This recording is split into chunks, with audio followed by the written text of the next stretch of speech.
There's so many of you.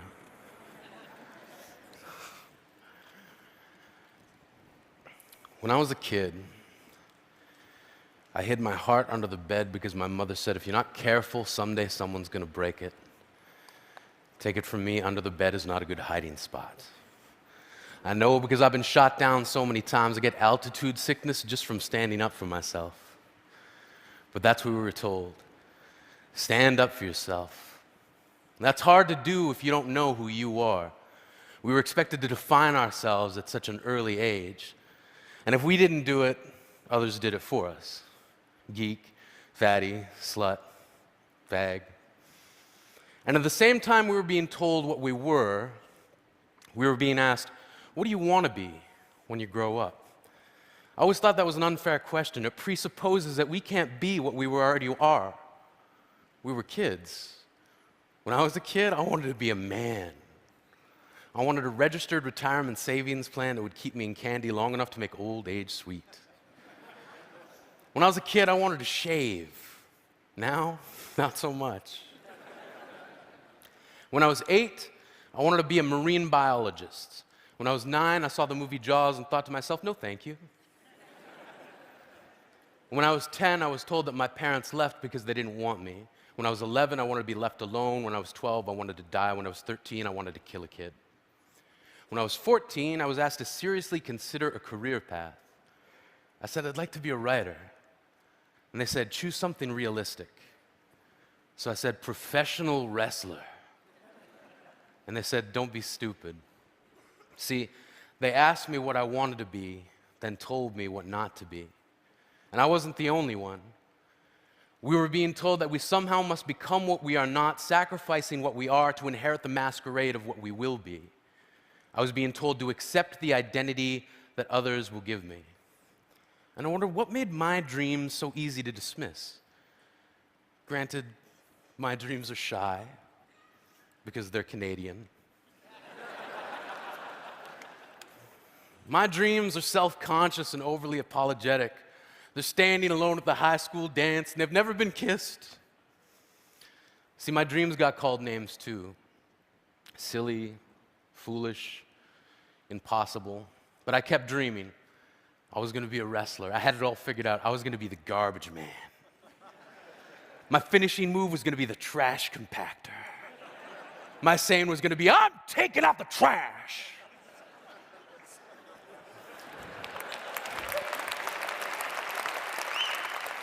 And then this guy, Duke the Dumpster Drosy, stole my entire shtick.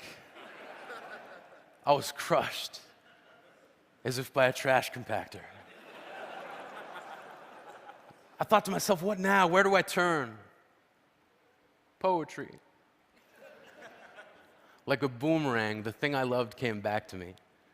One of the first lines of poetry I can remember writing was in response to a world that demanded I hate myself. From age 15 to 18, I hated myself for becoming the thing that I loathed, a bully. When I was 19, I wrote, I will love myself despite the ease with which I lean toward the opposite. Standing up for yourself doesn't have to mean embracing violence. When I was a kid, I traded in homework assignments for friendship, then gave each friend a late slip for never showing up on time, and in most cases, not at all. I gave myself a hall pass to get through each broken promise. And I remember this plan born out of frustration from a kid who kept calling me Yogi, then pointed to my tummy and said, too many picnic baskets. Turns out it's not that hard to trick someone. And one day before class, I said, yeah, you can copy my homework. And I gave him all the wrong answers that I'd written down the night before. He got his paper back expecting a near-perfect score and couldn't believe it when he looked across the room at me and held up a 0. I knew I didn't have to hold up my paper of 28 out of 30, but my satisfaction was complete when he looked at me puzzled, and I thought to myself, smarter than the average bear, motherfucker.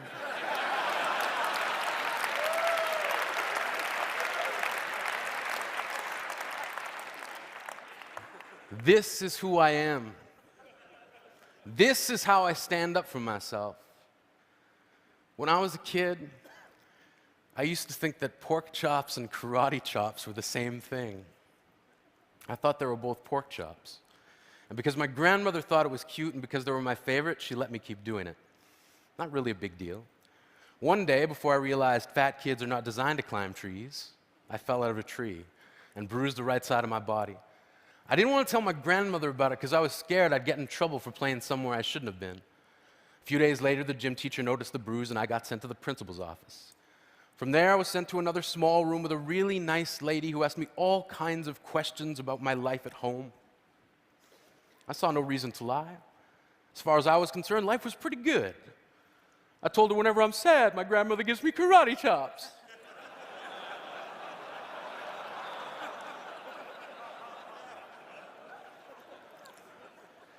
This led to a full-scale investigation, and I was removed from the house for 3 days until they finally decided to ask how I got the bruises. News of this silly little story quickly spread through the school, and I earned my first nickname, Pork Chop. To this day, I hate pork chops. I'm not the only kid who grew up this way, surrounded by people who used to say that rhyme about sticks and stones, as if broken bones hurt more than the names we got called, and we got called them all. So we grew up believing no one would ever fall in love with us, that we'd be lonely forever, that we'd never meet someone to make us feel like the sun was something they built for us in their tool shed. So broken heartstrings bled the blues, we tried to empty ourselves so we'd feel nothing. Don't tell me that hurts less than a broken bone. That an ingrown life is something surgeons can cut away, that there's no way for it to metastasize, it does. She was 8 years old, our first day of grade 3 when she got called ugly. We both got moved to the back of class so we would stop getting bombarded by spitballs. But the school halls were a battleground. We found ourselves outnumbered day after wretched day. We used to stay inside for recess because outside was worse. Outside, we'd have to rehearse running away or learn to stay still like statues, giving no clues that we were there in grade 5. They taped a sign to the front of her desk that read, "Beware of dog." To this day, despite a loving husband, she doesn't think she's beautiful because of a birthmark that takes up less than half her face. Kids used to say she looks like a wrong answer that someone tried to erase but couldn't quite get the job done. And they'll never understand that she's raising 2 kids whose definition of beauty begins with the word mom. Because they see her heart before they see her skin, because she'll never always been amazing. He was a broken branch grafted onto a different family tree. Adopted, not because his parents opted for a different destiny. He was 3 when it became a mixed drink of 1 part left alone and 2 parts tragedy. Started therapy in 8th grade. Had a personality made up of tests and pills. Lived like the uphills were mountains and the downhills were cliffs. 4/5 suicidal, a tidal wave of antidepressants, and an adolescent being called pauper. 1 part because of the pills, 99 parts because of the cruelty. He tried to kill himself in grade 10 when a kid who could still go home to mom and dad had the audacity to tell him, "Get over it." As if depression is something that could be remedied by any of the contents found in a first aid kit. To this day, he has a stick of TNT lit from both ends, could describe to in detail the way the sky bends in a moment before it's about to fall. And despite an army of friends who all call him an inspiration, he remains a conversation piece between people who can't understand. Sometimes being drug-free has less to do with addiction and more to do with sanity. We weren't the only kids who grew up this way. To this day, kids are still being called names. The classics were, "Hey stupid," "Hey spaz." Seems like every school has an arsenal of names getting updated every year. And if a kid breaks into school and no one around chooses to hear it, they make a sound. They're just background noise from a soundtrack stuck on repeat when people say things like, "Kids can be cruel." Every school was a big top circus tent. And the pecking order went from acrobats to lion tamers, from clowns to carnies, all of these miles ahead of who we were. We were freaks. Lobster claw boys and bearded ladies. Oddities, juggling depression and loneliness, playing solitaire, spin the bottle, trying to kiss the wounded parts of ourselves and heal. But at night, while the others slept, we kept walking the tightrope. It was practice, and yes, some of us fell. But I want to tell them that all of this is just debris left over when we finally decide to smash all the things we thought we used to be.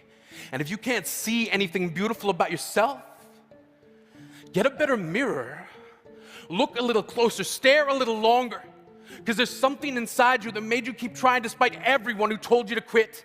You built a cast around your broken heart and signed it yourself. You signed it, they were wrong. Because maybe you didn't belong to a group or a clique.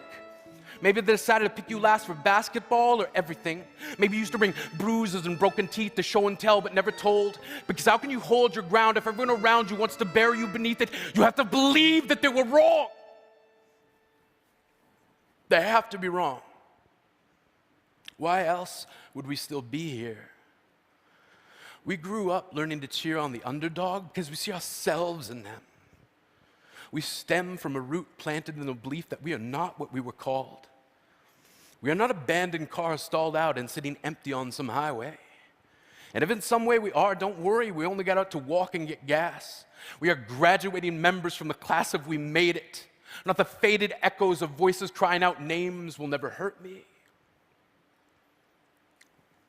Of course, they did. But our lives will only ever always continue to be a balancing act that has less to do with pain and more to do with beauty.